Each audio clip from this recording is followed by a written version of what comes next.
सामान्य रूप से हम शरीर की शक्ति को इम्पोर्टेंट मानते हैं, और ये बात है भी, क्योंकि अगर हमारा शरीर कमज़ोर है तो कोई भी कार्य हम ठीक तरह से नहीं कर पाएंगे। उनसे भी ऊपर की शक्ति जो है वो मन की है। मन की शक्ति कुछ इस प्रकार की है कि जो हम संकल्प करते हैं, जो हम सोचते हैं, उस प्रकार ही हमारा शरीर कार्य करता है। अगर हमारी सोच विपरीत है तो हमसे कोई अच्छा कार्य होगा ही नहीं। इसीलिए तो बहुत सारे लोग तत्व चिंतक है, मोटिवेशनल स्पीकर है, वो हमें ये समझाते हैं कि आपको अपनी सोच को सुधार करना होगा। अगर किसी भी व्यक्ति को पूरी तरह से समझना हो तो उनकी सोच क्या है, वही उनका प्रतिबिंब है। हालांकि हम उनकी सोच के बारे में समझ नहीं सकते कि वो क्या सोचता है, फिर भी वो अपने आप ये निरीक्षण कर सकता है कि मैं क्या सोच रहा हूँ, और उनकी सोच के आधार पर वो क्या है, उनका विकास किस दिशा में होगा, उन पर डिपेंड करता है। अब शरीर की शक्ति और मन की शक्ति, लेकिन आजकल एक दूसरी शक्ति भी हमारे सामने आई है। बहुत सारे लोग जो है मोटिवेशनल स्पीकर है, मनोवैज्ञानिक है, मनोवैज्ञानिक और डॉक्टर जो है वो इस शक्ति के बारे में भी बहुत कुछ हमें समझाते हैं, और वो है सबकॉन्शियस माइंड की शक्ति। मन दो प्रकार के हैं, कॉन्शियस और सबकॉन्शियस, मतलब चेतन और अचेतन। अचेतन जो मन हमारा है वो एक प्रकार की डेटा बैंक। डेटा बैंक मतलब स्टोरेज। हम जो कुछ कार्य करते हैं, सोचते हैं, क्रियाएं करते हैं, उनकी एक छाप हमारे अचेतन माइंड में स्टोर होती है, और उनके अनुसार हम फिर से कार्य करने की हमें प्रेरणा मिलती है। मतलब यही वही अचेतन माइंड है जो हमें बार बार अच्छा या बुरा कार्य करने के लिए प्रेरित करता रहता है।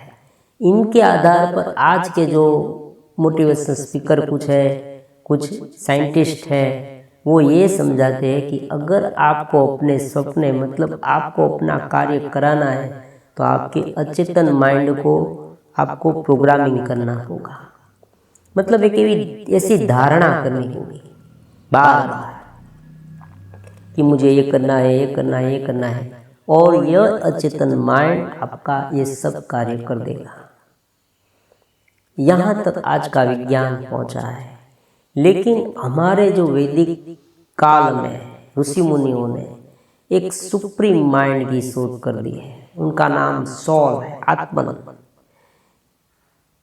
उस सिद्धांत के मुताबिक हमारे भीतर एक चेतना है, वही चेतना अनुभव करती है, सुख दुख का अनुभव वही चेतना करती है, लेकिन वो मन के माध्यम से करती है, बुद्धि के माध्यम से करती है, हमारे शरीर के माध्यम से करती है।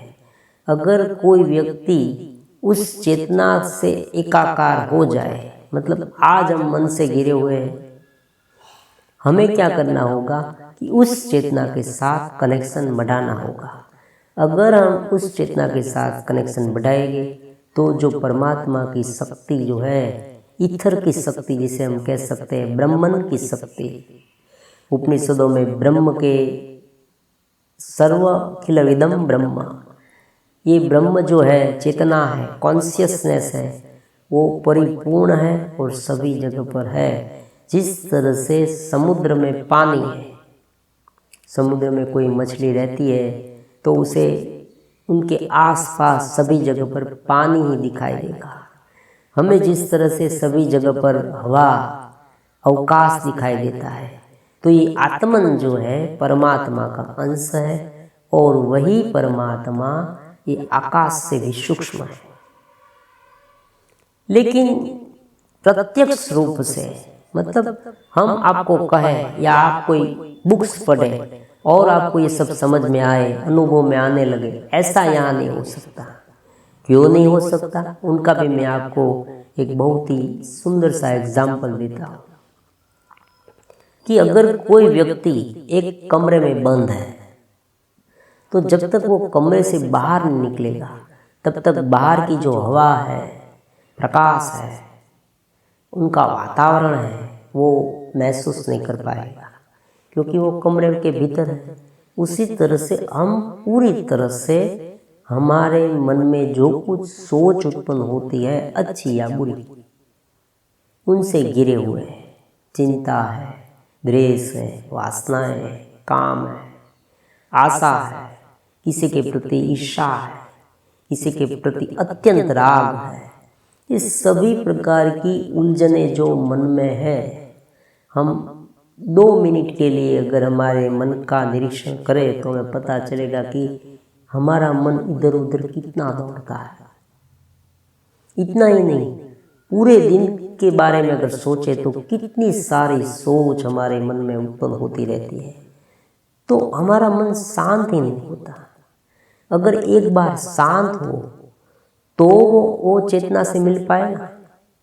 मन चेतना का अंश है, बुद्धि चेतना की अंश है, शरीर भी उनका अंश है, लेकिन चेतना जो है वो अपने आप अनुभव नहीं करती, मन के द्वारा अनुभव करती है। मतलब हमारे लेवल पर अगर वो अपने आप अनुभव करने लगे, मतलब मन के बिना, मन से हम ऊपर उठे, तो हमें जो परमात्मा का, ईथर का, ब्रह्म का प्रकाश है, चेतना है, वो हमें धीरे धीरे मिलने लगे और हमारी जो सारी समस्या है वो जड़ से नाबूद हो जाए।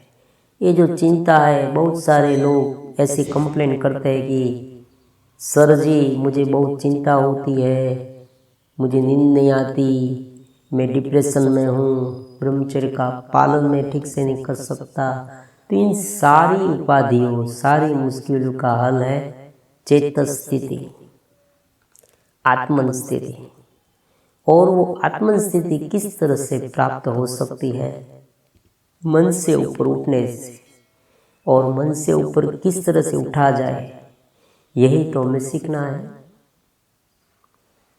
मन से ऊपर उठने के लिए एक रामबाण हमारे पास इलाज है, उनका नाम है मेडिटेशन।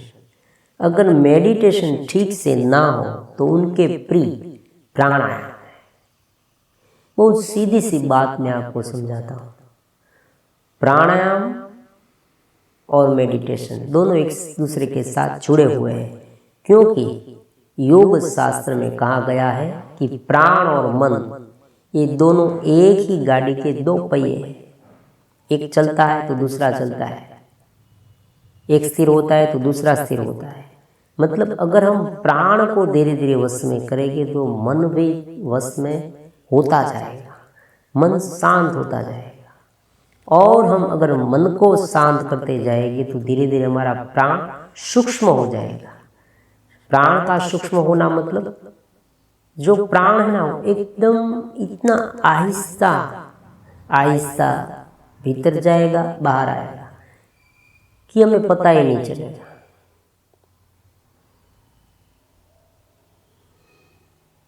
जब हमारी सुषुम्ना नाड़ी जो भीतर वाली जग जाएगी, तब हमें एक आनंद की अनुभूति होगी, वही चित्त स्थिति है। देखो, यहाँ किसी को अगर सुषुम्ना के बारे में पता ही नहीं, योग नाड़ी के बारे में पता ही नहीं, फिर भी वो अगर मेडिटेशन करे नियमित रूप से तो उन्हें उनका लाभ मिलता है, क्योंकि मन और प्राण एक दूसरे से जुड़े हुए हैं। क्योंकि ये शरीर जो है ना, वो प्राणमय है और मनोमय है।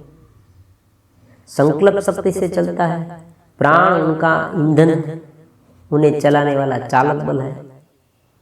तो दोनों मिलके ये हमारी पूरी बॉडी को चलाते हैं।